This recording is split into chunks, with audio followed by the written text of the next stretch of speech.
Bapak-bapak, ibu-ibu, saudara-saudara kaum muslimin rahimakumullah. Dunia ini penuh dengan berbagai macam kesibukan. Sejak dari petani yang turun ke ladang, pedagang yang berangkat ke pasar, pelajar yang menuju sekolah, sampai kepada pegawai yang berangkat ke kantor, seluruhnya tidak lain untuk mencari sesuatu yang bernama bahagia. Setiap orang menginginkan kebahagiaan, dan tidak seorang pun menginginkan kesengsaraan dalam kehidupan ini. Namun nyatanya tidak setiap orang yang ingin bahagia mengetahui jalan yang harus ditempuhnya untuk sampai kepada kebahagiaan itu.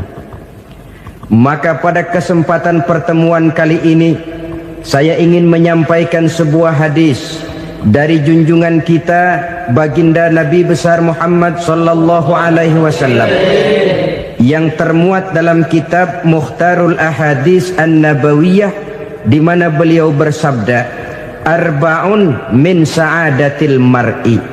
Ada 4 perkara yang merupakan tanda dari orang bahagia. Saya mau tanya, di antara saudara-saudara yang hadir di sini, apa ada yang kepengen jadi orang sengsara? Ya. Seluruhnya tentu ingin mendapatkan kebahagiaan. Maka menurut resep dari Nabi kita, tanda orang bahagia itu 4. Jadi kalau saudara ingin bahagia, harus mempunyai 4 perkara ini. Yang pertama, orang bahagia itu kata Nabi, darun wasi'un. Punya rumah biar bagus asal gede. Enak ngaturnya, daripada sudah punya rumah kecil, adanya di pinggir kali, gubuk, kalau hujan bocor, miring lagi, kiamat. Loh, kalau gitu Islam materialis dong. Hadis ini boleh diartikan dengan makna hakiki, arti yang sebenarnya. Boleh diartikan dengan makna majazi, arti kiasan. Kalau dia diartikan dengan arti kias, maka yang dimaksud darun wasi'un ay qalbun wasi'un. Rumah yang luas tidak lain daripada hati yang lapang. Karena di situ kunci kebahagiaan yang sebenarnya. Walaupun kita cuma tinggal di petak berukuran 2 kali 3 meter, kalau hati kita luas-luas rasanya rumah itu. Tapi biar rumah kita halamannya saja puluhan ribu hektar, ada kolam renangnya, kamar tidurnya tidak lagi terhitung. Kalau hati yang menempati rumah itu sempit, maka akan terasa sempit jugalah rumah itu. Tempat bergantungnya tidak lain adalah hati. Marilah kita mencoba melihat berbagai pandangan orang tentang bahagia ini. Ada orang menyangka bahwa bahagia itu kalau dia mendapatkan harta yang sebanyak-banyaknya. Siapa yang banyak harta, dialah raja.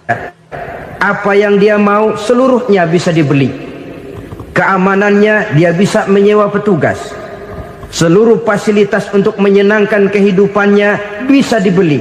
Pendeknya, hartalah segala-galanya dalam kehidupan.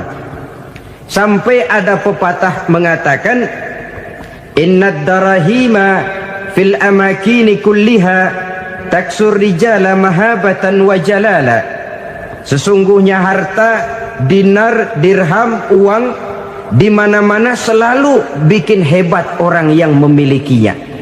Coba lihat, orang yang punya duit sama yang enggak punya duit, jangan gaya hidupnya, gaya jalannya aja lain. Wahia lisanun liman arada fasahatan, wahia silahun liman arada qitala. Uang adalah senjata yang paling ampuh bagi orang yang mau pergi perang, dan lidah yang paling fasih bagi orang yang mau bicara. Kalau bicara dengan lidah macet, cobalah bicara dengan harta, lancar. Sampai ada pepatah demikian, segalanya bisa diatur dengan harta. Maka di kalangan orang yang berpandangan semacam itu, seluruh kegiatan hidupnya hanya terfokus kepada bagaimana mengumpulkan harta yang sebanyak-banyaknya.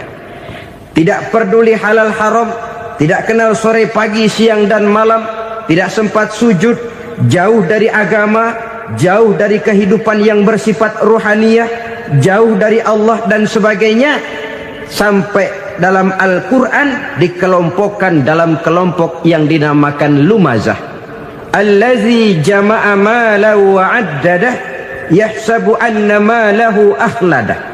Mereka mengumpul-ngumpulkan harta sebanyak-banyaknya dan menyangka bahwa harta yang banyak itu dapat mengekalkan hidupnya, mengekalkan kekayaannya, mengekalkan kebahagiaannya.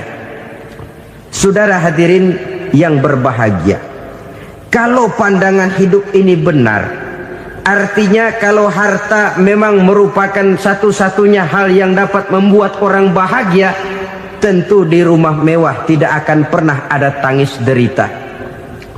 Tentu di satu tempat di mana fasilitas hidup serba menunjang tidak ada yang namanya penderitaan. Tapi suka dan duka, sedih dan gembira, senyum dan tawa adalah milik setiap orang, baik dia punya harta maupun dia tidak punya harta. Nyatalah bahwa harta semata-mata bukan merupakan jaminan bahwa orang akan bahagia, walaupun tanpa harta orang sulit untuk bahagia. Saya mau cerita, ada orang super kaya, namanya Aristotle Onesius, raja tanker Yunani. Dia punya kapal tanker saja konon sampai 11 banyaknya. Punya perusahaan penerbangan yang disebut Olympic Airlines, punya hotel di berbagai kota besar di dunia ini, sejak dari New York, London, Paris, Rome dan sebagainya. Bahkan punya pulau yang dia namakan Pulau Scorpio. Ini kan namanya sudah kaya nggak tanggung-tanggung, punya pulau. Nah, dia punya 2 orang anak, yang satu laki-laki namanya Alexander, yang satu perempuan namanya Maria Onesius. Seluruh harapannya tertumpah kepada anak lakinya Alexander ini, yang akan meneruskan usahanya, meneruskan kekayaannya, meneruskan dinastinya. Apa yang terjadi? Ternyata anak yang dia harapkan yang bernama Alexander ini mati muda dalam kecelakaan pada waktu dia olahraga. Apa olahraganya? Namanya olahraga anak orang kaya, golongan jet set. Olahraganya olahraga pesawat terbang. Jatuh, ya nggak kapungut, habis mati. Tinggal satu anak perempuannya, Maria Onesius. Tapi anak perempuan ini juga malah urakan. Terakhir dia pacaran, bahkan kemudian kawin sama orang Rusia. Rupanya Aristotle Onesius ini broken.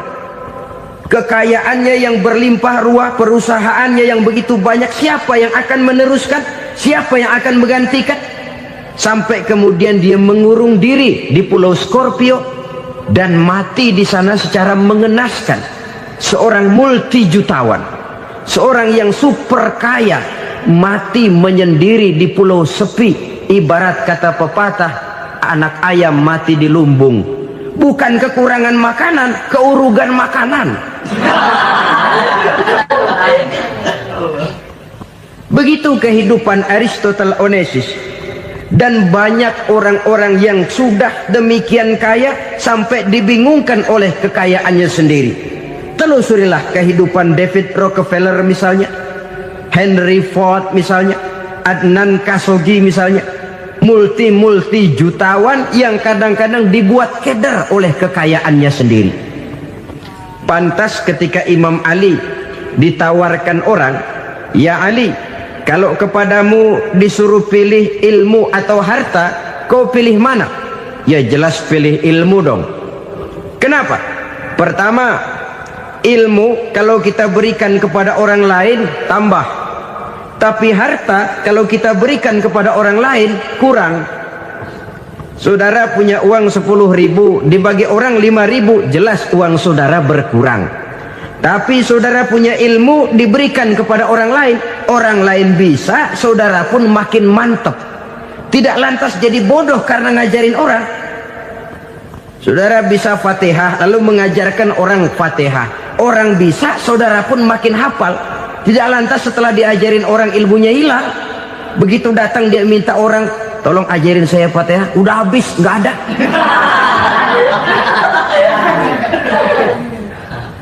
Yang kedua kata Imam Ali, ilmu menjaga kita. Kalau harta, kita yang harus jaga. Makin banyak ilmu, makin terpelihara diri seharusnya. Tetapi makin banyak harta, makin bingung kita jaganya. Sampai kadang-kadang kalau perlu seluruh keliling rumah dipasangi alarm. Belum cukup disewakan anjing besar-besar, pasang di depan pintu, awas anjing galak. Masih belum cukup juga, cari centeng tukang-tukang kepruk jaga rumah. Masih terasa belum aman, padahal rumahnya dikelilingi tembok besar. Di balik tembok ada pintu-pintunya tebal. Di balik pintu itu terbuka masuk kamar, kamar pun ada pintunya, pintunya pun kuat. Masuk ke dalam kamar ada lemari, lemarinya pun pintunya kuat, dikunci, kuncinya pun kuat. Tapi tahap seluruhnya yang timbul cuma sekedar was-was saja.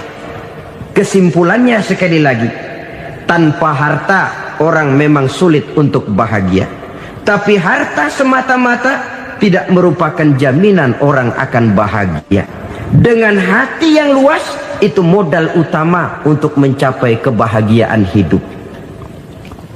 Orang yang hatinya luas, saudara-saudara, punya hati yang lapang, melihat kenyataan hidup ini, dia bersyukur senantiasa kepada Allah.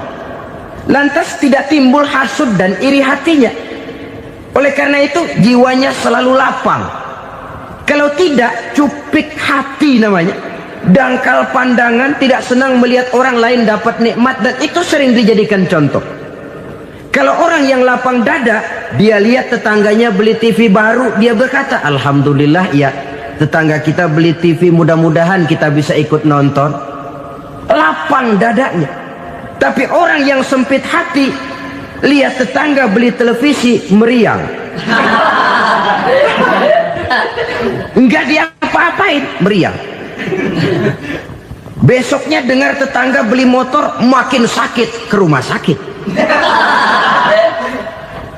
Lalu di rumah sakit dengar tetangganya beli mobil, mati. Disiksa oleh perasaannya sendiri. Orang kalau hati sudah sempit dalam hidup, kemanapun dia pergi, sempit rasanya medan kehidupannya. Kemudian kita melihat juga ada orang yang menilai bahwa bahagia itu katanya kalau punya kedudukan yang tinggi, pangkat yang agung, wibawa yang besar. Mungkin betul, tapi mungkin juga tidak. Bergantung kepada hati orang yang punya pangkat itu. Sama dengan harta tadi. Harta akan membawa bahagia kalau dia jatuh ke tangan orang yang berhati lapang. Tapi harta akan jadi bencana kalau jatuh ke tangan hati orang yang sempit. Pangkat akan membawa bahaya kalau jatuh di tangan hati orang yang sempit. Lebih dari itu, kenyataan mengajarkan kepada kita bahwa ternyata pangkat dan jabatan tidak selamanya memberikan kebahagiaan dalam kehidupan. Bahkan resikonya kelewat besar. Beberapa bukti kita bisa ambil dari para pemimpin dunia yang menjadi korban lantaran pangkat dan jabatan yang disandangnya. Saudara ingat Presiden Abraham Lincoln dan John Kennedy dari Amerika? Dibunuh orang. Park Chung-hee dari Korea Selatan, Ziaur Rahman dari Bangladesh, Anwar Sadat dari Mesir, terakhir Indira Gandhi dari India, menjadi korban dari pangkat dan jabatan yang disandangnya dari orang-orang yang tidak senang dia memegang jabatan itu. Dia akan mudah mengundang bencana. Sehingga pantas kalau seorang presiden terkemuka Amerika, Harry Truman namanya, dia mengatakan jabatan presiden itu, kata dia, seperti orang nunggang macan, naik macan. Harus kita taiki, kalau enggak dia bakal nerekam kita, ngeri katanya. Adapun orang yang hatinya lapang, Kalau dia menerima pangkat dan jabatan, dianggapnya itu satu kesempatan untuk berbuat baik. Tapi orang yang berhati sempit, menerima pangkat dan jabatan, bukan kadang-kadang menerima, malah berusaha setengah mati mencapai dengan segala cara. Kalau perlu jilat atas, jilat atas. Jadi golongan sumuhun dawu. Jadi kelompok kulon nuwun, yes sir, yang kerjanya cuma oke bos. Kalau perlu jilat atas, jilat atas. Kalau perlu injak yang bawah, injak yang bawah. Perlu sikut kiri kanan, sikut kiri kanan. Yang penting pangkat dapat, jabatan dapat. Orang yang semacam ini, kalau sudah mempunyai pangkat dan jabatan, biasanya dia tidak menganggap itu sebagai amanah, tidak menganggap sebagai kesempatan berbuat baik, tapi malah kesempatan untuk memperturutkan hawa nafsunya yang dilatar belakangi oleh kesempitan hatinya tadi. Apalagi kalau orang memperoleh pangkat karena banyak mengeluarkan uang. Seakan-akan pangkat dan jabatan itu sekarang macam proyek, pakai tender. Siapa yang berani bayar segini, naik. Nggak berani, minggir. Padahal logikanya, kalau orang mencapai satu jabatan karena banyak mengeluarkan uang, hampir bisa dipastikan bahwa setelah jabatan itu dia pegang, langkah pertama yang akan dilakukannya ialah berusaha bagaimana uang yang dia keluarkan supaya kembali. Ya paling kurang pulang modal dulu dong. Soal mikirin rakyat soal nanti, tapi ini modal harus pulang. Itu celakanya kalau orang memperoleh pangkat dan jabatan cuma karena banyak mengeluarkan uang. Jarang orang yang mempunyai keyakinan dan pandangan bahwa pangkat dan jabatan merupakan amanah. Jadi sekali lagi, pangkat dan jabatan mungkin saja membawa kebahagiaan kalau jatuh ke tangan orang yang berhati lapang. Tapi bisa jadi bencana kalau dia jatuh ke tangan orang yang mempunyai hati yang sempit. Dan lagi-lagi stresnya hati yang lapang. Lalu sebagian orang, saudara, ada yang berpandangan katanya bahagia itu kalau jadi orang terkenal, mempunyai popularitas, menjadi idola di kalangan remaja, di kalangan orang tua, di segala lapisan masyarakat. Padahal makin populer orang, makin terikat dia. Ya kalau macam kita ini kan nggak punya nama, nggak populer, tengah malam buta mau nongkrong di warung Tegal aman. Tapi pangkat, jabatan, kedudukan, popularitas menyebabkan kita diikat dengan berbagai macam peraturan. Cuma mandi sama ke WC saja yang nggak dikawal.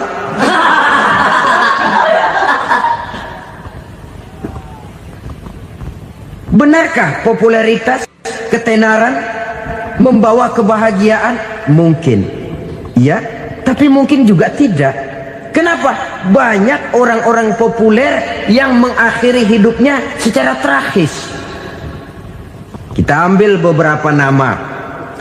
Di Amerika tahun 60-an ada bintang seksi paling terkenal yang dijuluki sex bomb. Bom seks.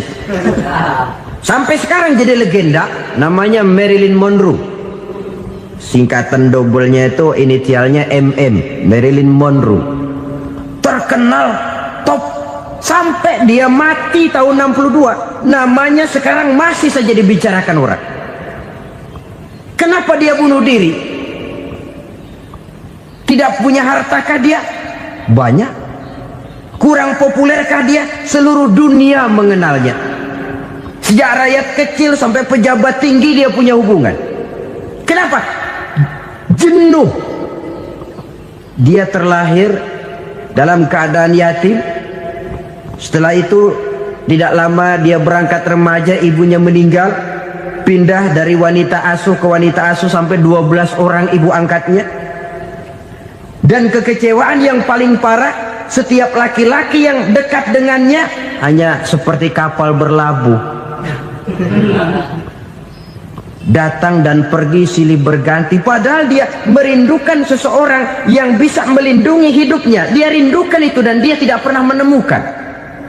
Itu yang akhirnya menyebabkan dia minum pil tidur kelewat dosis, minum obat tidur kebanyakan, ya tidur terus sampai sekarang.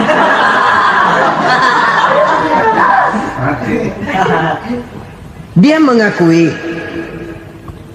saya telah memiliki ketenaran, tapi saya tidak pernah hidup dalam ketenaran itu. Saya pandai main sandiwara, tapi saya ingin hidup dalam alam yang real sebagaimana umumnya orang. Itu yang dia rindukan. Menyusul jejak yang namanya Marilyn Monroe ini, Billie Holiday, saudara kenal tentu, di rumah sakit dirawat. Dia juga minum obat overdosis, mati lagi. Jimi Hendrix minum obat tidur overdosis kelewat batas, mati lagi. Lalu yang menghanyutkan diri di danau, Janis Joplin dan Brian Jones. Ini orang-orang populer, orang-orang terkemuka yang mengakhiri hidup secara tragis, bukan karena tidak terkenal, mungkin karena sudah saking terkenalnya.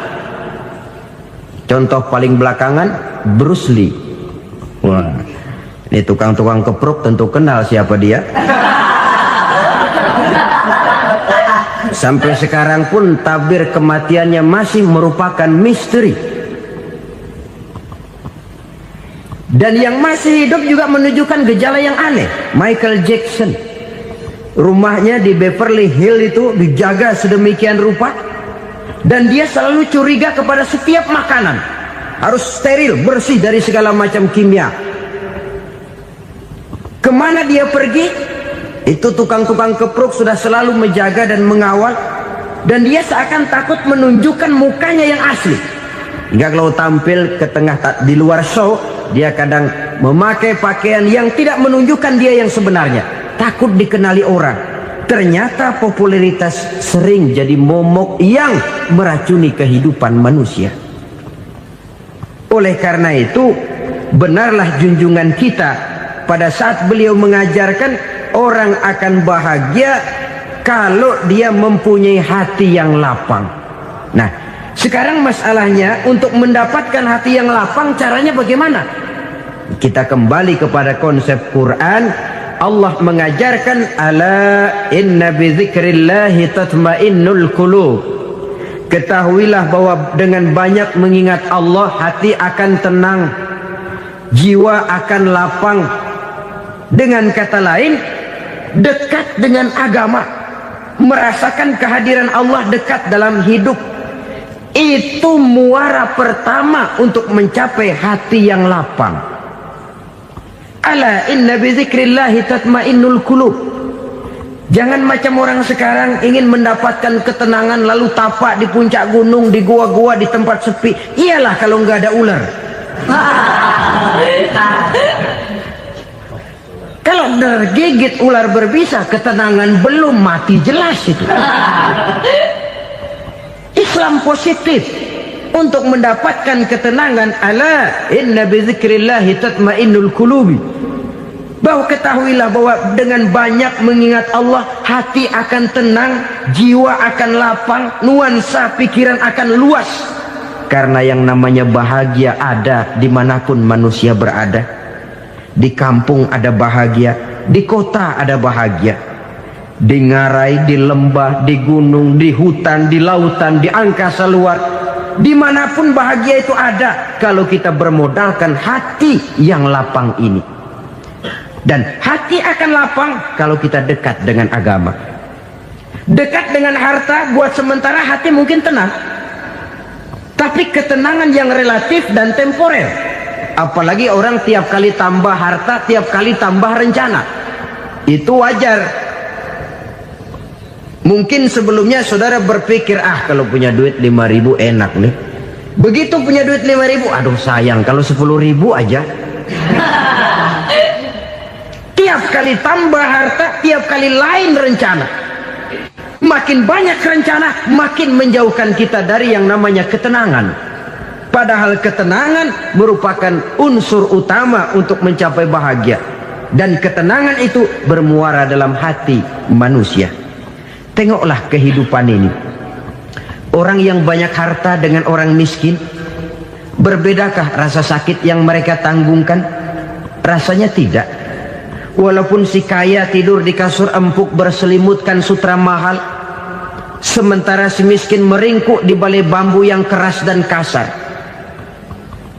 Apabila maut datang, dia juga tidak pernah pilih bulu. Maut datang menjemput si kaya di singgasana keemasannya, dikelilingi oleh para pengasuh, dayang dan idang serta para pengawal. Dan maut pun datang menjemput si miskin papa, sehingga ia tergelepar di tepian jalan. Kedua-duanya bernama mati. Kalau nyata bahwa sakit yang ditanggung si kaya tidak beda dengan sakit yang ditanggung si miskin, bukan harta semata yang membuat orang bahagia. Hati yang tenang, jiwa yang lapang penuh kedamaian karena banyak berzikir dan mengingat Allah, itu merupakan modal utama untuk mencapai sesuatu yang bernama bahagia.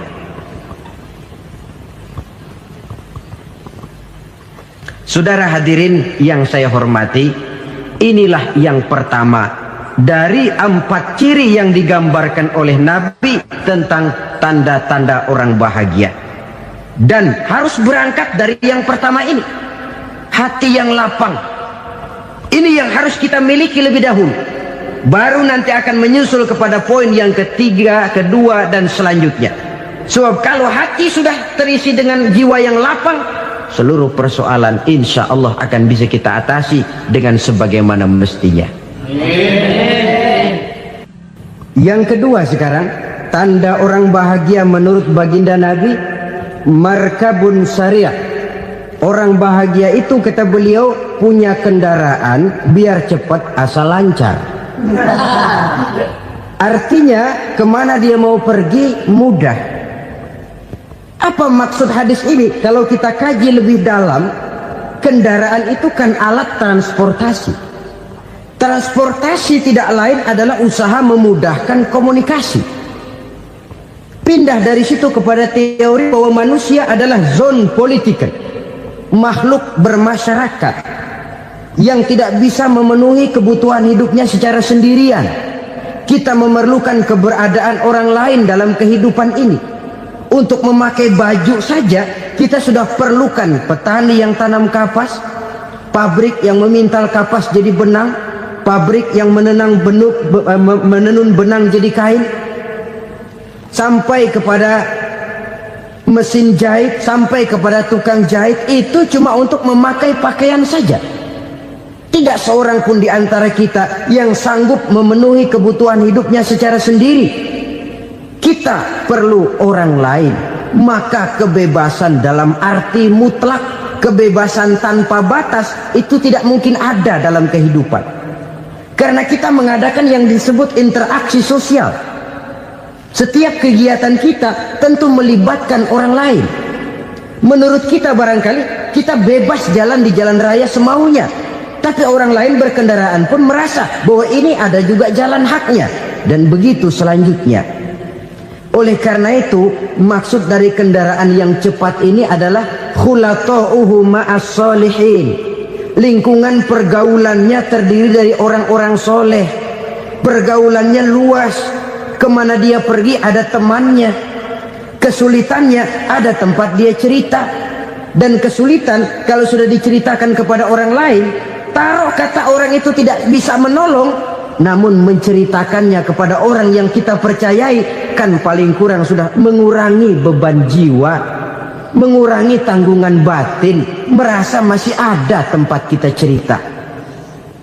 Maka lebih baik orang awam yang mau bergaul ketimbang orang setengah alim tapi ngunci pintu. Sebab nantinya akan timbul sikap picik, cupik pandangan, dan tidak luas menghadapi kenyataan dalam kehidupan ini. Namun yang harus kita garis bawahi, pergaulan memang mesti luas. Namun jangan sekali-kali lupa bahwa pergaulan sangat besar pengaruhnya dalam ikut membentuk kepribadian manusia. Sehari-hari bisa kita bilang, Kalau kita dekat sama tukang minyak wangi, sekalipun nggak dibagi minyaknya, baunya tentu dapat. Betul? Tapi dekat sama tukang elas, walaupun nggak kena apinya, asapnya mesti kena. Kalau Syauqi mengatakan lebih jelas lagi, man asyaral asrafa asa musyarrafan wa muasyiral anzali ghairu musyarrafin. Awalam taral jildal hakira muqabbalan bisagri lamma sara jildal mushaf. Siapa yang bergaul dengan orang mulia, dia bakal ikut menjadi mulia. Tapi siapa yang berteman dengan orang hina, dia tidak bakal ikut menjadi mulia. Tidakkah kau lihat, kata Syauqi, kulit kambing yang hina pun dicium orang ketika menjadi kantong Quran. Kulit kambing hina, kalau dia sendirian gak ada yang mau cium. Tapi begitu dia bergaul dengan Quran, menjadi kantong Quran, dipakein minyak wangi, ditaruh di tempat yang tinggi, mau diambil dicium dulu, dibawa dengan penuh hormat dan hati-hati. Kulit kambing yang hina lantaran berteman dengan Quran, numpang mujur. Tapi coba lihat kalau kulit kambing berteman dengan kayu, jadi beduk, habis. Zohor dikemplang, asar dipukul. Itu pun sedikit saja, cuma salah milih teman. Yang temannya Quran dihormati orang, yang temannya kayu lantaran jadi beduk, gelap-gelap subuh orang udah kemplangin.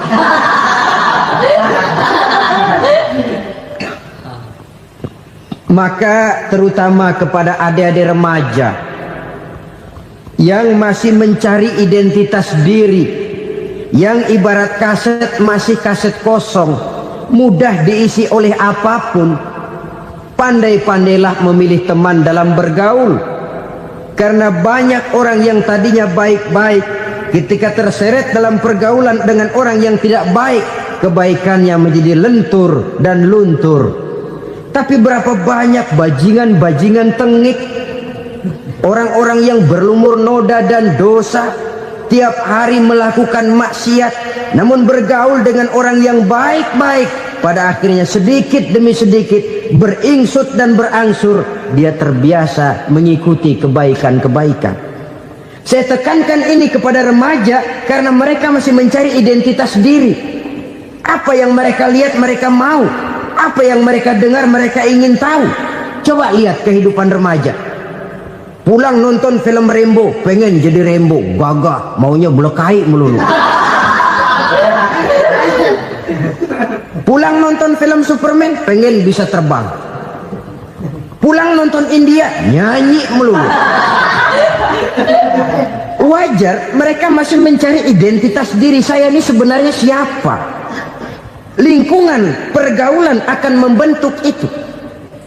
Karena itu pandai-pandailah bergaul, karena ia sangat besar pengaruhnya dalam ikut membentuk kepribadian manusia.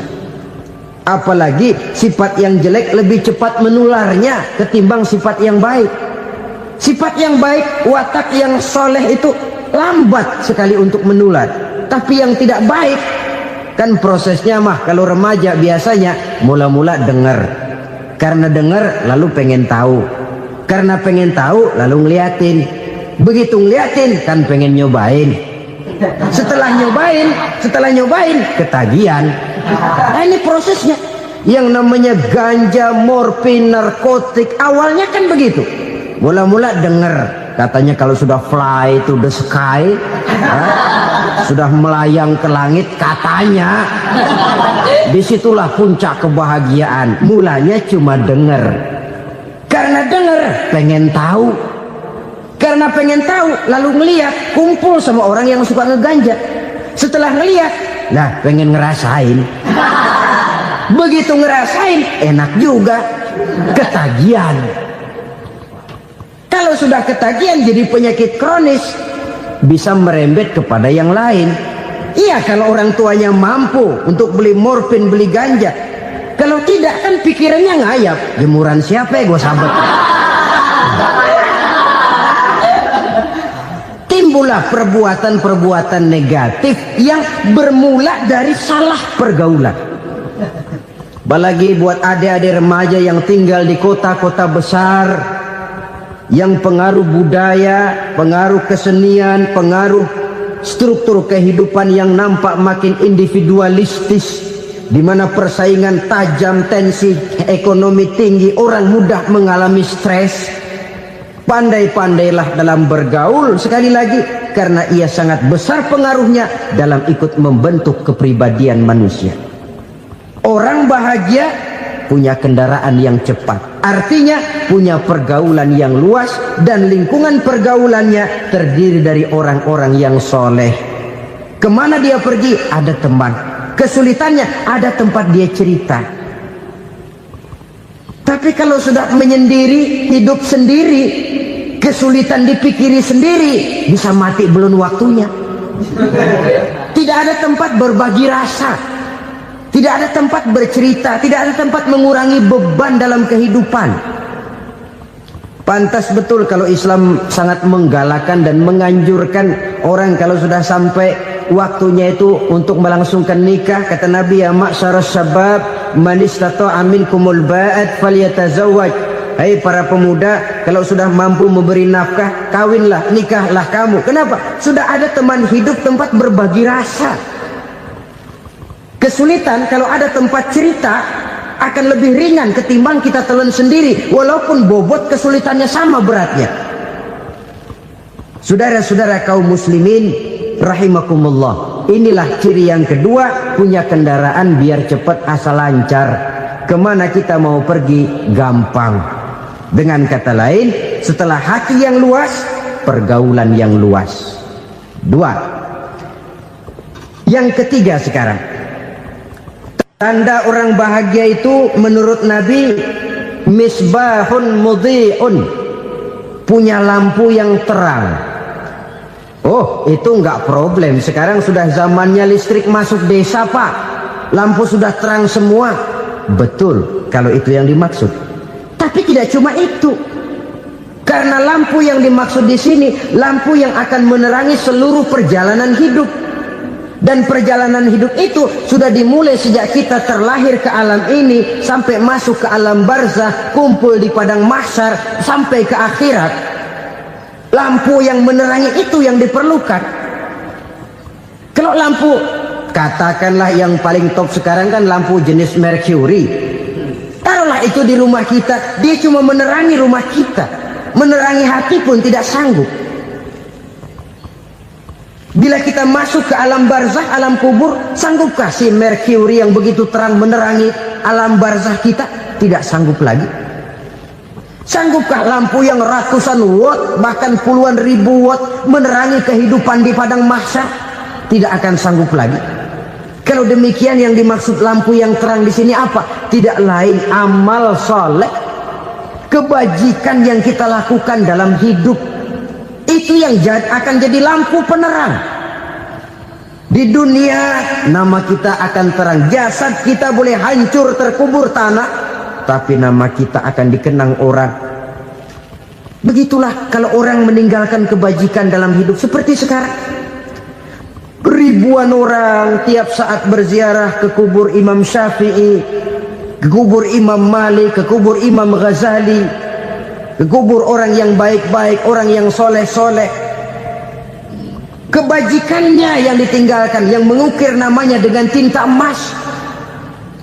Sehingga saudara sudah terbaring di alam kubur, orang lewat, Allah, ini kuburannya Fulan bin Fulan, dulu ini kebaikannya Masya Allah, saya ikut merasakan. Mari kita mampir sebentar, kita Fatihah, mohon disampaikan Allah pahalanya kepada almarhum. Al-Fatihah. Itu kalau orang baik-baik. Lalu saudara tanya, Pak, orang mati dikirimin Fatihah apa nyampe pahalanya? Saya jawab, kalau saudara nggak percaya, mati dulu dah. Nanti saya Fatihain, tungguin di sana, umpama nggak sampai balik lagi kemari. Sekarang ini kan maunya otak-otakan saja, kalau nggak masuk otak nggak percaya. Padahal alam gaib itu nggak bisa diotak-otakin. Sama saja dengan saudara pernah dengar cerita kapal tanpa emas tenggelam tak? Pernah nggak? Di mana? Ya, di laut Masalembo. Begitu ke Tampo Mas tenggelam, ratusan penumpang itu terjun ke laut, dipermainkan gelombang, berjuang menghadapi maut itu. Orang lagi timbul tenggelam di lautan, dihantam ombak, kita tengokin pakai helikopter. Pak, lagi timbul tenggelam ya? Iya, tolongin. Jangan khawatir Pak, nih saya kirim intan Pak, harganya 10 juta. Kira-kira orang yang timbul tenggelam di laut seneng nggak? Tidak. Kan mahal toh intan 10 juta. Kenapa dia nggak senang? Karena intan 10 juta dalam kondisi seperti itu tidak sanggup menyelamatkan dia. Dia akan girang kalau dikirimin ban mobil bekas, dikirimin papan terentang atau bambu. Intan yang 10 juta dia nggak girang, ban mobil bekas yang 1000 perak tuh pegang, itu yang dia girang betul. Inilah sebabnya Nabi berkata, mal mayyitu fi qabrihi illa kal ghariqil mutaghawwis. Orang yang meninggal di alam kuburnya seperti orang timbul tenggelam di lautan. Yantaziru da'watan min ahli, menunggu doa dari keluarganya yang masih hidup. Duh, bapak saya sudah meninggal, saya sayang benar sama dia. Kirimin kulkas ke kuburannya Itu sama saja dengan tadi orang tenggelam di lautan dikirimi intan yang harganya 10 juta, tidak sampai. Begitulah kalau kebajikan yang kita tinggalkan dalam hidup, sudah mati pun kubur kita masih diziarahi orang. Tapi kalau jahat yang kita tinggalkan, boro-boro lah orang mau doa lewat dekat kuburan kita juga serem. Tuh bajingan no, dulu mati dipendem di situ tuh. Jangan lewat situ, ntar kesurupan, jangan. Lewat saja orang ngeri. Konon lagi membacakan Fatihah dan mengirimkan doa. Hidup pada hakikatnya adalah kesempatan untuk berbuat baik. Maka sekali kesempatan itu diberikan, manfaatkan dengan sebaiknya. Sebab kesempatan kedua tidak akan pernah ada. Kesempatan berbuat baik di sini, di akhirat sudah pembalasan namanya. Sekali kesempatan itu dicabut, dia tidak akan pernah dikembalikan lagi. Kata Iqbal, hidup tidak mundur ke belakang, Bung. Berhenti diinjak orang, mundur hancur. Tidak ada kata mundur dalam hidup ini. Berhenti diinjak orang, mundur kecebur. Tidak ada kata lain, harus maju dalam kehidupan dalam artian yang positif. Hidup adalah kesempatan untuk mengumpulkan kebajikan yang sebanyak-banyaknya. Di situ nilai daripada manusia. Sekarang ini memang nggak kelihatan kok, orang yang banyak pahala sama yang banyak dosa nggak kelihatan kok. Barangkali kalau habis bikin dosa palanya pada benjol, mungkin orang takut sama dosa. Tapi sekarang sama saja, orang yang banyak dosa dengan yang nggak banyak dosa jalan bareng dari belakang, sama, nggak kelihatan beda. Tapi ada waktunya di mana pahala memegang peranan, di mana dosa diperlihatkan. Sama saja kalau kita bawa mobil siang, lampu kan nggak begitu berfungsi. Apa lalu bilang, alah ini lampu berat-beratin, copot-copotin aja dah. Tidak perlu begitu. Kenapa? Pada suatu saat malam senja akan datang. Bila matahari terbenam, senja pun datang, gelap mulai merayap, disitulah baru terasa perlunya lampu. Pahala begitu. Sekarang orang yang nggak ada pahalanya nggak kelihatan dalam kehidupan. Tapi pada suatu saat senja kehidupan akan datang. Ajal merenggut nyawa, malam merayap, dan hidup mulai diliputi kegelapan di alam barzakh. Dikala itu kalau nggak punya lampu, alangkah malangnya kita. Sebab amal yang baik, kata Nabi, di alam barzakh itu akan diciptakan menjadi perempuan yang cantik menemani kita. Amal yang jahat akan menjadi orang yang paling jelek nemenin kita. Sudah di tempat gelap yang nemenin jelek.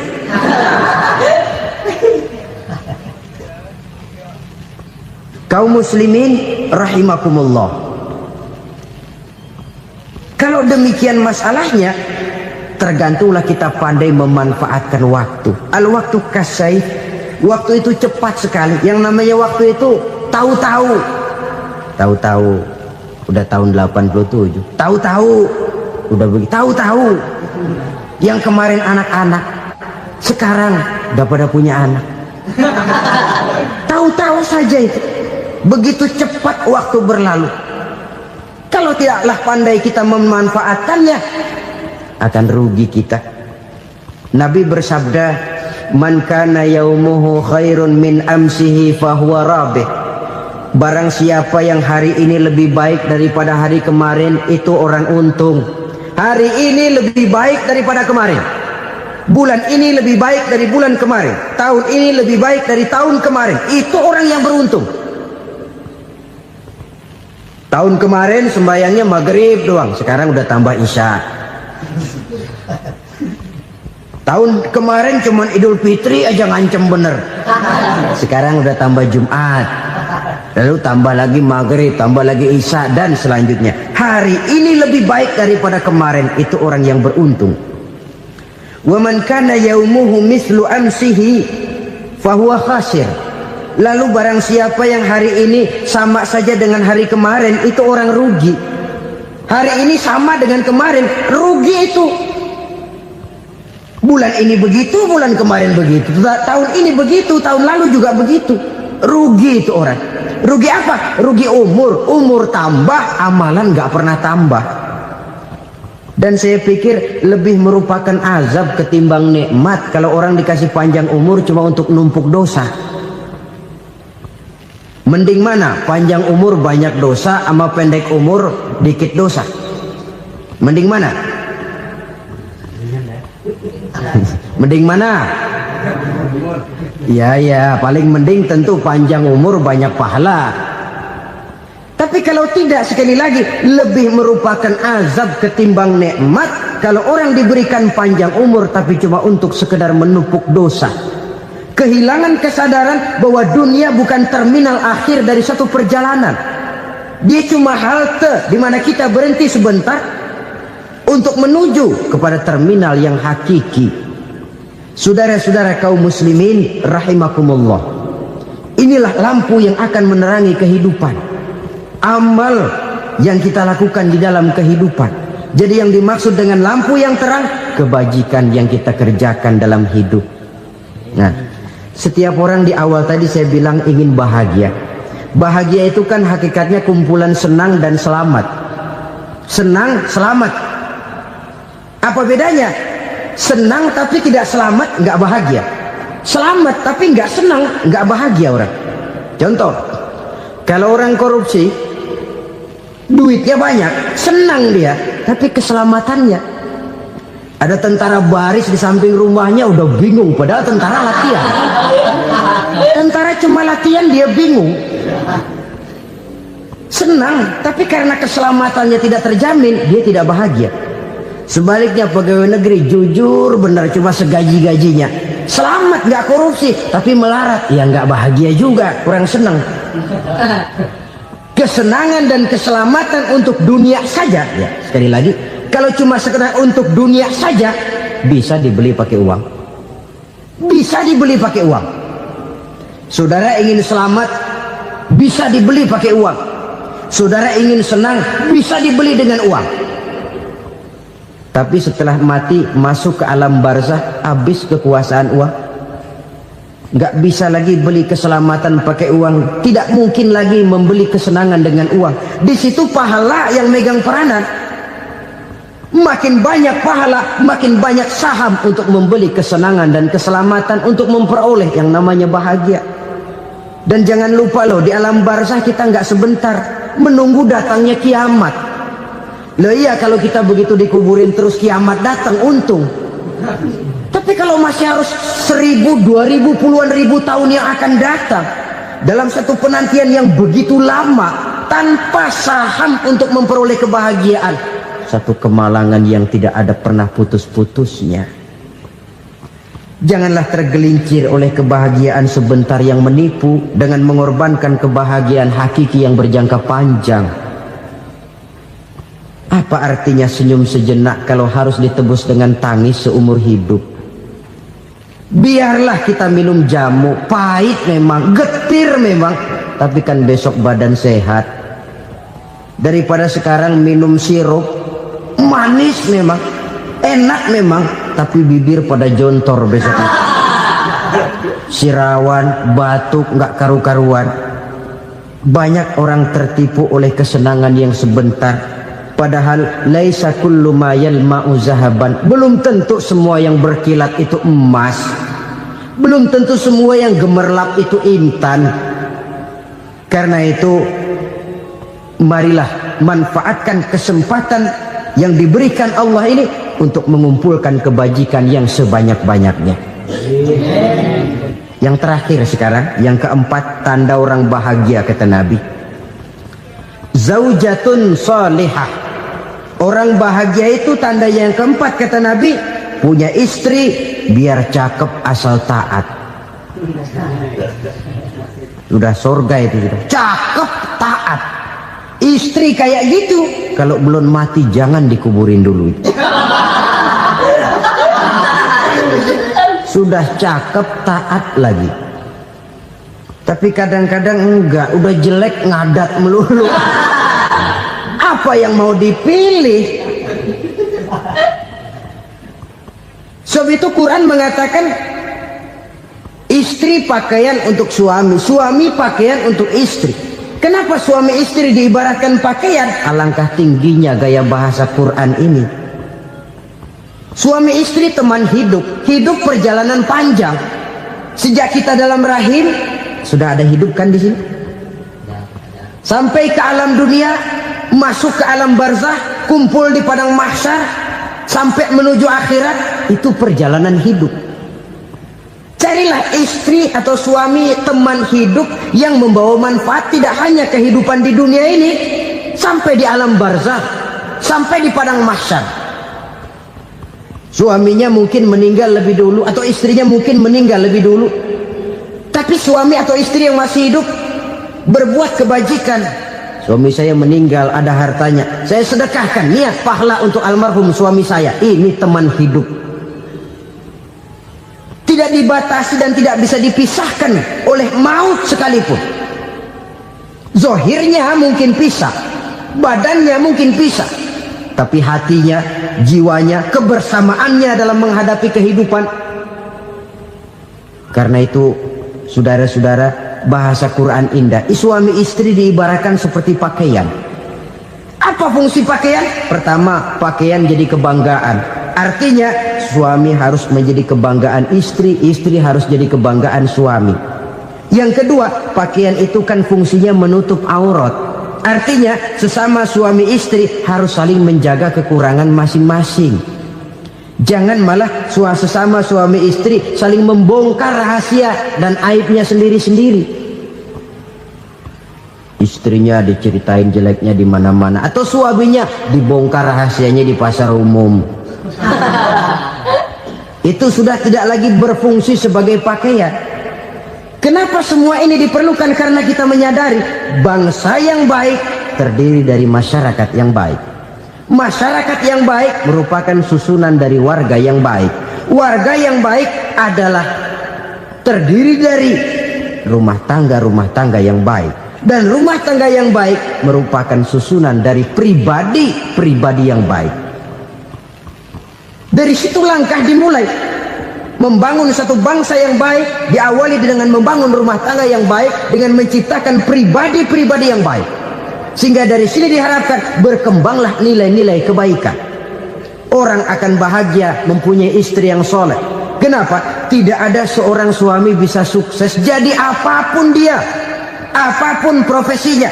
Dokterkah, kiaikah, mubalikah, petanikah, pengusahakah, pejabat tinggikah, tidak ada seorang suami yang bisa sukses tanpa peran serta istrinya.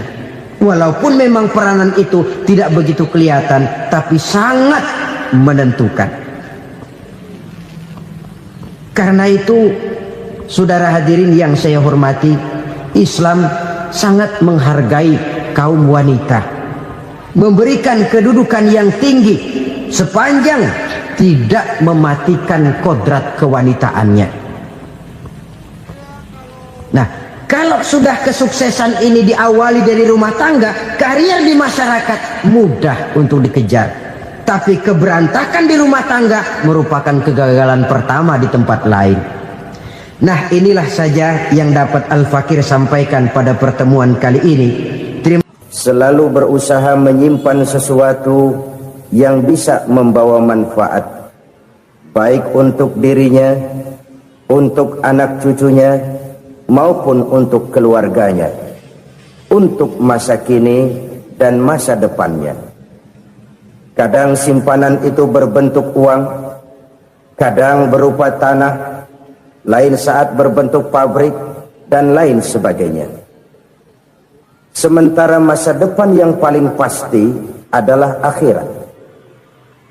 Jika untuk masa depan dunia kita rela memeras keringat, membanting tulang, pergi pagi dan pulang petang, menyimpan uang, menyimpan tanah, menyimpan pabrik, pernahkah kita merenung jika satu saat kiamat datang, kita dibangkitkan dari kubur masing-masing, berdiri di padang mahsyar untuk mempertanggungjawabkan seluruh kegiatan hidup kita di dunia ini, lalu kita akan menuju ke alam akhirat. Sudahkah kita mempunyai simpanan untuk akhirat kita? Pada pertemuan kali ini saya ingin menyampaikan sebuah hadis di mana Rasulullah sallallahu alaihi wasallam bersabda, "Arba'un min kanzil jannah." Simpanan sorga ada 4 macam. Yang pertama, ikhfa'us sadaqah, menyembunyikan sedekah. Saudara-saudara kaum muslimin, sebagaimana yang kita maklum bahwa Allah Subhanahu wa taala melebihkan sebagian rezeki dari kita terhadap yang lain. Ada yang kaya, ada yang setengah kaya, ada yang miskin, ada yang setengah miskin, dan selanjutnya. Ada yang gajinya kecil tapi penghasilannya gede. Ada yang penghasilannya gede tapi nggak punya gaji. Ada juga yang memang gajinya gede dan penghasilannya gede. Kelebihan rezeki merupakan sunnatullah dan tidak harus membuat kita merasa lebih dari yang lain. Bahkan sebaliknya, kelebihan itu harus membuat kita ringan tangan untuk menolong mereka yang memang memerlukan pertolongan. Kalau saudara diberikan ilmu, maka pertanyaan akhirat cuma satu: ilmumu kau amalkan untuk apa? Kalau saudara diberikan umur yang panjang, pengadilan akhirat juga bertanya satu: umurmu kau habiskan di mana? Tapi kalau saudara diberikan harta, pengadilan akhirat akan bertanya dua: hartamu kau dapat dari mana? Kau belanjakan kemana? Dari mananya ditanya dan kemananya juga ditanya. Oleh karena kita akan dimintakan pertanggungan jawab, maka amanah yang bernama harta ini harus kita gunakan dengan sebaik-baiknya. Ada penggunaan yang merupakan kewajiban, itu zakat namanya. Ada penggunaan yang sewaktu-waktu, itu infak namanya. Ada yang lebih sewaktu-waktu lagi, dan itu sedekah namanya. Zakat dia terikat oleh haul dan nisab, oleh putaran batas waktu dan ukuran dari harta itu sendiri. Sedangkan infak terikat oleh situasi dan kondisi perekonomian seseorang. Sedangkan sedekah tidak terikat dengan apapun. Dalam kondisi seperti apapun kita bisa melakukan sedekah dengan yang terkecil sekalipun. Sampai-sampai Rasulullah sallallahu alaihi wasallam mengajarkan, la tahkiranna minal ma'rufi syai'an walau an talqa akhaka biwajhin talik. Atau ada hadis, tabassumuka fi wajhi akhika laka shadaqah. Senyumanmu kepada temanmu adalah sedekah. Jadi untuk melakukan sedekah tidak harus dalam berbentuk uang. Dengan ilmu kita bisa sedekah. Dengan tenaga kita bisa bersedekah, dengan pikiran kita bisa bersedekah, bahkan senyum kepada teman itu pun sedekah. Jadi kalau sedekah dengan uang memang belum punya uang, nyengir aja banyakin. Itu asal pada tempatnya, jangan lalu ketemu tiang listrik cengengesan. Tentu tidak pada tempatnya dan tidak wajar. Sedekah yang paling dicintai Allah adalah sedekah yang disembunyikan. Artinya, jauh dari sifat riya. Kan kadang-kadang ada orang sedekah itu disebutkan namanya, apa tidak bagus? Kalau memang niatnya ikhlas, ya bagus-bagus saja untuk memberikan sugesti kepada yang lain. Si Fulan bin Fulan nyumbang sekian, diumumkan. Boleh kalau niatnya untuk memberikan rangsangan kepada yang lain supaya dia menyumbang lebih besar dari orang tadi. Tapi kalau itu mendatangkan riya, maka sedekah yang paling dicintai Allah adalah sedekah yang disembunyikan. Tangan kiri saja tidak tahu apa yang diberikan oleh tangan kanan. Sedekah yang dilakukan dengan ikhlas akan merupakan perbendaharaan surga, tersembunyi dari pandangan orang lain, tidak seorang pun tahu. Karena memang sikap yang baik adalah melupakan kebaikan dan mengingat kesalahan. Itu salah satu ciri orang bahagia. Orang yang selalu mengingat kesalahannya dan berusaha melupakan segala kebaikannya. Kalau dia akan ada kebaikan, dia tidak bisa ikut, dia merasa rugi karena dia merasa belum pernah berbuat baik. Tapi kalau akan melakukan kesalahan baru, dia ingat kesalahan yang sudah-sudah, sehingga terhalang baginya untuk melakukan satu kesalahan baru. Demikianlah saudara-saudara, bahwa Allah melebihkan rizki sebagian kita dari yang lain, agar terjadi tolong-menolong dalam kehidupan ini. Jadi kesenjangan yang nature, kesenjangan yang alami, itu sunnatullah. Ada yang kaya, ada yang miskin, ada yang kelas menengah. Nah, kenapa lalu sekarang kita berusaha mengentaskan kemiskinan? Oleh karena adanya kesenjangan struktural. Kalau yang kaya bisa semakin kaya, kenapa yang miskin tidak bisa naik jadi ikut sedikit kaya? Sebab pada dasarnya Islam adalah agama yang sejak turunnya sudah berupaya memerangi kemiskinan. Bahkan dikatakan kemiskinan itu mendekatkan kepada kekufuran. Orang kalau miskin udah dekat banget sama kafir. Gampang menjadi kafir. Berapa banyak saudara-saudara kita yang oleh karena soal perut, oleh karena soal materi, terpaksa meninggalkan dan menanggalkan akidahnya, menjual petunjuk yang diberikan Allah dengan kesenangan dunia yang cuma sebentar ini. Na'udzubillah summa na'udzubillah. Jadi makin kita sembunyikan satu sedekah, semakin banyak perbendaharaan kita di surga. Sedekah yang paling dicintai Allah adalah sedekah yang disembunyikan. Malahan ada seorang sufi, dia punya kebiasaan kalau pergi sholat Jumat dia bawa uang, itu uang dia taruh di bawah tikar masjid. Dia niat sedekah kepada siapa saja yang nemuin itu duit. Maksudnya apa? Supaya yang nemuin nggak tahu siapa yang punya duit. Demikian dia saking ingin menyembunyikan sedekahnya. Karena sifat riya itu bisa memakan amal kita sendiri. Riya itu termasuk menyebut-nyebut kebaikan kita. Orang yang suka nepuk dada, sedikit-sedikit ngitungnya kalau nggak gua. Tuh kalau nggak gua tuh yang belas itu kalau nggak gua. Iya kalau nggak lu kenapa emang? Orang yang suka menepuk jasa, tuh biasanya memang begitu saudara-saudara. Kalau perang lagi berkecamuk, orang nggak sempat ngaku jadi pahlawan. Tapi begitu perang selesai, yang kagak kenal bedil ngaku pahlawan, mas. Itu sesuatu yang biasa.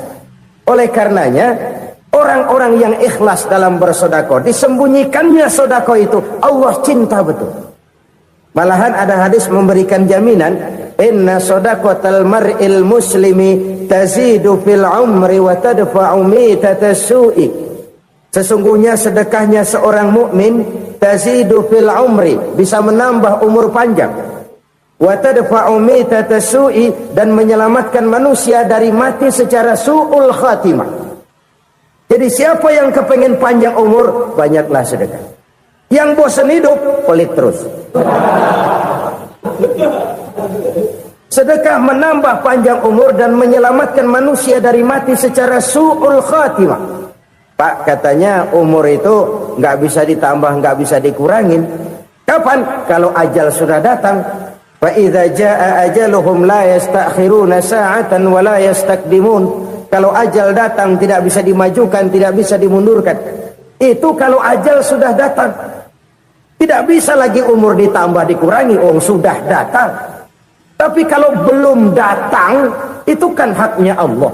Mau ditambah, mau dikurangi, hak prerogatif Allah. Sebagai pencipta manusia, Allah maha kuasa dan maha mampu. Sedekah ini menambah panjang umur dan menyelamatkan manusia dari mati secara su'ul khatimah. Itu orang mati kan sama ya, kondisinya mati, nggak nafas. Tapi hakikat mati kan lain-lain. Ada yang mati itu husnul khatimah, baik akhirnya. Misalnya lagi ngaji mati, lagi sholat mati, lagi sedekah mati. Ini yang dinamakan dengan husnul khatimah, baik di akhirnya. Sebaliknya ada yang su'ul khatimah, jelek di akhirnya. Ini yang jadi catatan akhir. Lagi nyekek botol, mampus. Lagi banting kartu, modar. Su'ul khatimah, jelek pada akhirnya. Sedekah menyelamatkan manusia dari mati secara su'ul khatimah. Dan kita semua kepengen mendapat husnul khatimah, jauh dari su'ul khatimah. Oleh sebab itu yang bisa menyelamatkan kita dari penyakit itu antara lain adalah sedekah yang disembunyikan, yang dikerjakan dengan ikhlas karena Allah, tidak karena kepengen dipuji orang, tidak karena ingin dikatakan orang pemurah. Sebab orang dermawan itu orang yang memberi tanpa harus diminta. Kalau masih harus diminta, ya belum dermawan namanya, masih harus diminta. Kalau nggak diminta ya tulus, lolos, polos. Saudara-saudara kaum muslimin rahimakumullah, harta adalah amanat dan akan kita pertanggungjawabkan. Allah melebihkan rizki sebagian kita dari yang lain agar kita saling tolong menolong, bantu membantu. Nabi janjikan, siapa yang meringankan beban saudaranya muslim di dunia, Allah akan meringankan bebannya di akhirat nanti. Sebuah jaminan dari baginda Nabi. Si orang yang kita bantu barangkali tidak bisa membalas, Allah yang akan membalas lewat jalan lain yang tidak pernah kita sangka-sangka. Ada orang tanya, Pak, ini ada orang nyumbang masjid sambil marah-marah, bagaimana? Saya bilang sumbangannya aja ambil, marahnya jangan. Marahnya jangan diambil, itu urusan dia. Saudara-saudara kaum muslimin rahimakumullah, umat Islam ini kan umat yang punya potensi besar. Kadang kita merenung, kenapa kadang-kadang pembangunan masjid kok lambat sekali? Kalau hotel hari ini peletakan pertama, bulan depan peresmian. Supermarket hari ini peletakan batu pertama, minggu depan peresmian. Tapi kalau sudah yang namanya masjid, kadang-kadang peletakan batu pertama sekaligus jadi batu terakhir. 3 tahun, 4 tahun, campur nebar jalak di jalanan, duit dijaring kayak ikan sepat. Apa tidak ada orang Islam yang kaya? Banyak. Apa tidak ada pengusaha muslim yang jadi konglomerat? Ada. Lalu yang belum banyak itu yang komit terhadap nilai-nilai agamanya. Akhirnya kita jatuh jadi umat yang lemah. Belum ada pengusaha konglomerat muslim buka pabrik supermi cap beduk misalnya umpamanya atau pabrik kecap cap sorban supaya identitas keislamannya sedikit kelihatan. Kita jatuh jadi umat yang lemah karena potensi tidak terinventarisir dengan baik. Kita ini ibarat kompor yang cuma matengin nasi orang lain. Potensi kita dimanfaatkan oleh orang lain. Ukhuwah Islamiyah kita baru terbatas kepada silaturahmi. Ukhuwah di bidang ekonomi kita lemah, ukhuwah di bidang kebudayaan kita lemah, apalagi ukhuwah di bidang politik kita lebih rapuh lagi. Padahal ukhuwah itu adalah totalitas kehidupan manusia, menyangkut ipolek sosbud, memerlukan nilai-nilai ukhuwah. Jadi oleh karena itu mari kita menyadari, di dalam harta kita, walaupun kita yang cari, pergi pagi, pulang sore, peras keringat, banting tulang, di sana ada harta anak yatim. Di sana ada hak masjid. Di sana ada hak pesantren, di sana ada hak jihad. Berbahagialah seseorang apabila dia oleh Allah dijadikan keran. Keran itu menyimpan air, tapi tidak untuk dirinya, tapi disalurkannya kepada mereka yang memang memerlukannya. Saudara-saudara kaum muslimin rahimakumullah, ini yang pertama. Jadi perbendaharaan surga adalah menyembunyikan sedekah. Orang lain nggak tahu, kita pun nggak pernah ngitung-ngitung. Kita anggap lewat begitu saja, padahal itu deposit akhirat. Satu. Yang kedua, perbendaharaan surga itu apa? Wa kitmanul musibah, menyembunyikan kesulitan. Kadang orang takut menghadapi kesulitan, tapi makin kita merenung, hidup ini kan sebenarnya urusan. Takut sama urusan, ya jangan hidup. Tandanya orang hidup itu kalau punya urusan. Urusan melupakan problem. Problem sering menimbulkan kesulitan. Kesulitan bukan untuk ditakuti, tapi untuk diatasi dan dicarikan jalan keluarnya. Siapa sih orangnya yang gak pernah sulit-sulit? Makin tinggi status sosialnya, makin gede urusannya. Makin tinggi kualitas imannya, makin berat tingkat kesulitannya. Cuma memang yang namanya enak itu seperti pelangi.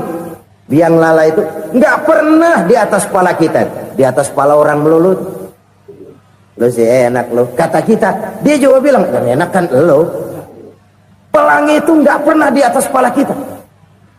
Kata tukang beca, aduh enak ya naik Mercy. Kata tukang beca, apa yang di dalam mobil Mercy? Aduh enak bener tukang beca, di jok ngeringkuk ngorok pulas bener.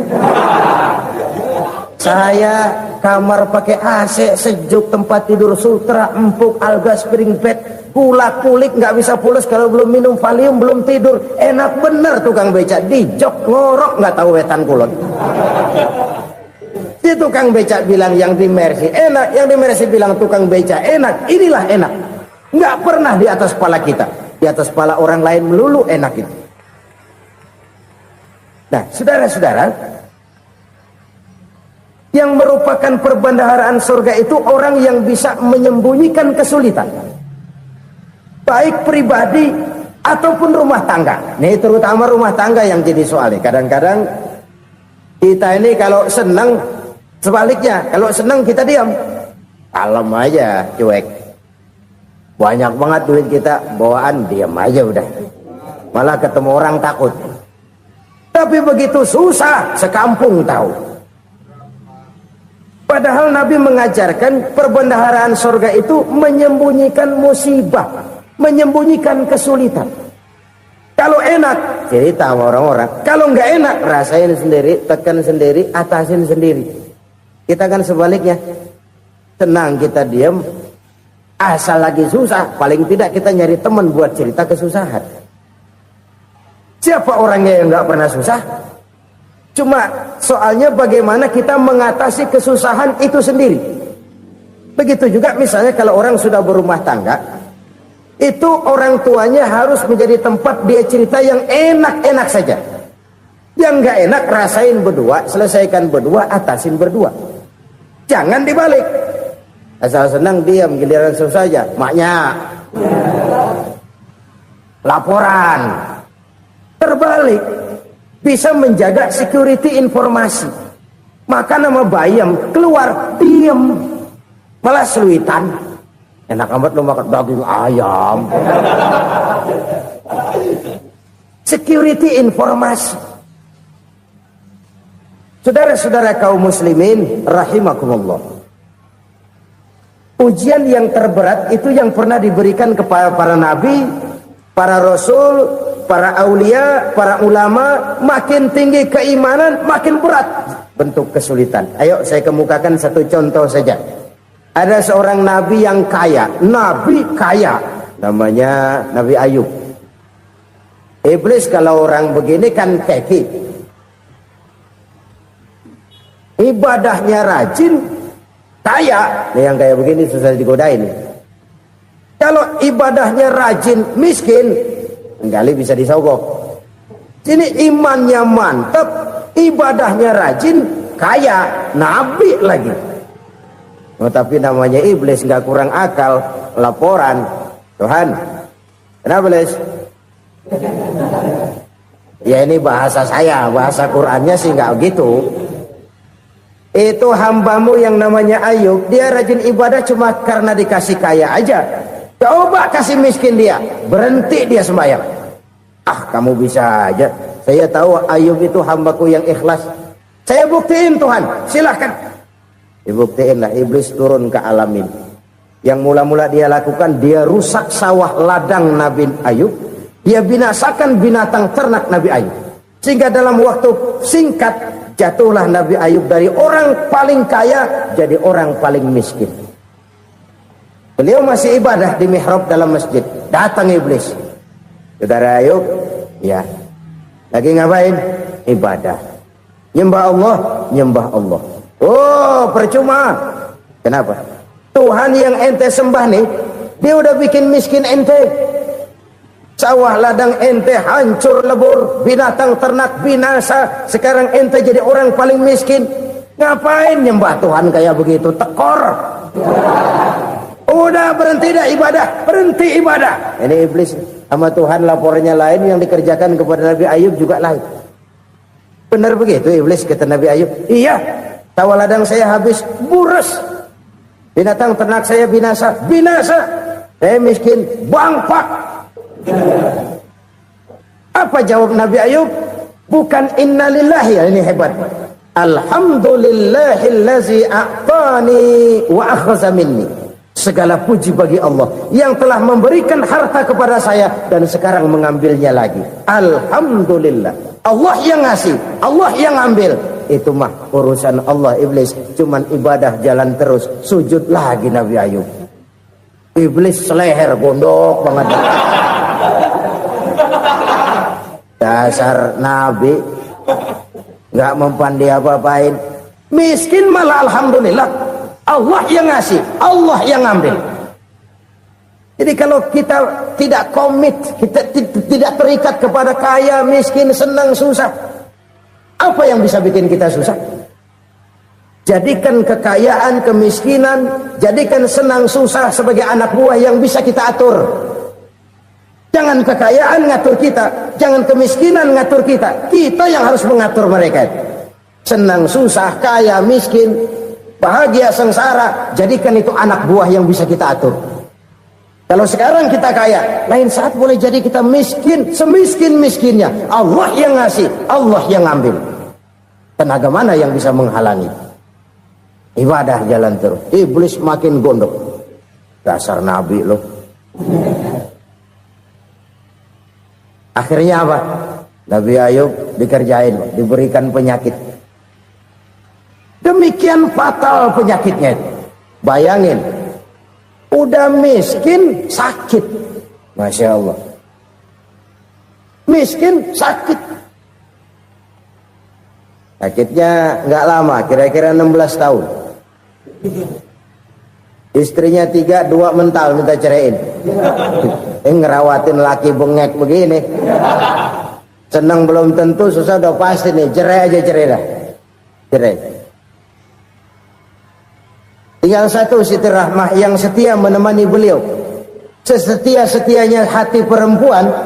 Satu saat Siti Rahmah bilang, "Bang, ya, abang kan Nabi bang. Lalu namanya Nabi kan doanya jarang meleset bang. Maksud kamu minta kenapa sih sama Tuhan biar abang sembuh baik dah bang?" Siti Rahmah, iya. Saya sakit berapa tahun sih dah? 16 tahun bang. Sebelum ini saya sehat berapa tahun? Ya kira-kira 60 tahun bang. Nah coba ente banding-bandingin Rahmah. Saya dikasih sehat 60 tahun, dikasih sakit 16 tahun. Sudah nggak sabar mau doa kepada Allah minta sembuh. Saya malu kepada Allah. Diuji dengan yang luar biasa seperti ini, tidak mengganggu stabilitas kehambaannya. Dia tetap menghamba kepada Allah Subhanahu wa ta'ala. Saudara-saudara kaum muslimin rahimakumullah. Kunci menghadapi kesulitan itu apa? Allah jelaskan dalam satu ayat, wa basyiris sabirin alladzina iza asabathum musibah qalu inna lillahi wa inna ilaihi raji'un. Gembirakan orang-orang yang sabar. Siapa mereka itu? yang apabila mendapat musibah mereka kembali kepada keyakinan dasar segalanya dari Allah dan segalanya akan kembali kepada Allah. Ini konsepsi dasar dari sikap muslim dalam menghadapi berbagai kesulitan. Segalanya dari Allah, segalanya akan kembali kepada Allah. Kalau ini sudah kondisi dasarnya, maka kita akan lapang menghadapi kenyataan bagaimanapun pahitnya. Apakah itu namanya miskin, apakah itu namanya sakit, bahkan maut sekalipun. Maut sekalipun. Segalanya dari Allah, segalanya akan kembali kepada Allah. Ini sikap hidup, bukan sekedar ucapan. Kita kadang-kadang menjadikannya sebagai ucapan. Mulutnya sehingga berhenti, innalillahi wa inna ilaihi rajiun, tapi nangisnya terus gerung-gerungan. Bukan itu, ini kesadaran moral. Kalau segalanya dari Allah, segalanya kembali kepada Allah, kan sebenarnya cuma nunggu giliran. Hari ini saya nyembayangin dia, entah hari apa saya disembayangin orang. Hari ini saya antar dia ke kubur, entah hari apa orang nganterin saya ke kubur. Hari ini saya tahlilkan dia, entah nanti kapan orang tahlilkan saya. Segalanya dari Allah, segalanya akan kembali juga kepada Allah. Oleh sebab itu saudara-saudara, kesulitan bukan untuk ditakuti. Kesulitan justru untuk diatasi, dicarikan jalan keluarnya. Dan tidak ada orang yang tidak pernah mendapat kesulitan. Tidak ada. Semakin tinggi status sosial, semakin tinggi kualitas keimanan, semakin besar juga tingkat kesulitan. Hanya saja bagaimana cara kita mengatasinya. Dan Al-Quran menyatakan, inna ma'al usri yusra. Di balik kesulitan itu pasti ada kemudahan. Roda itu berputar. Karena itu Rasulullah sallallahu alaihi wasallam mengingatkan kepada kita, ta'arraf ila Allah fir raha ya'rifka fis syiddah. Ingatlah kepada Allah di waktu kamu senang, supaya Allah ingat kepada kamu di waktu kamu susah. Kalau waktu senang kita ingat kepada Allah, kita susah, Allah tidak akan meninggalkan kita. Tapi kalau waktu senang kita jauh dari Allah, sujud tidak sempat, dengan masjid jauh, ketika senang kita lupakan Allah. Nanti begitu kita susah, Allah lupakan kita. Dan itu menyakitkan. Oleh karena itu orang-orang tua kita dulu bilang, kalau lagi sehat ingat-ingat lu bakal sakit nanti.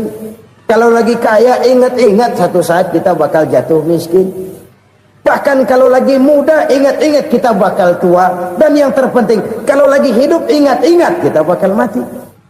Saudara-saudara kaum muslimin rahimakumullah. Jadi yang kedua yang merupakan perbendaharaan surga, menyembunyikan musibah. Saudara-saudara kaum muslimin rahimakumullah. Hal ketiga yang merupakan perbendaharaan surga adalah wasilatur rahmi. Orang yang suka bersilaturahmi. Sebagaimana yang kita maklum bahwa manusia adalah makhluk yang disebut zon politika.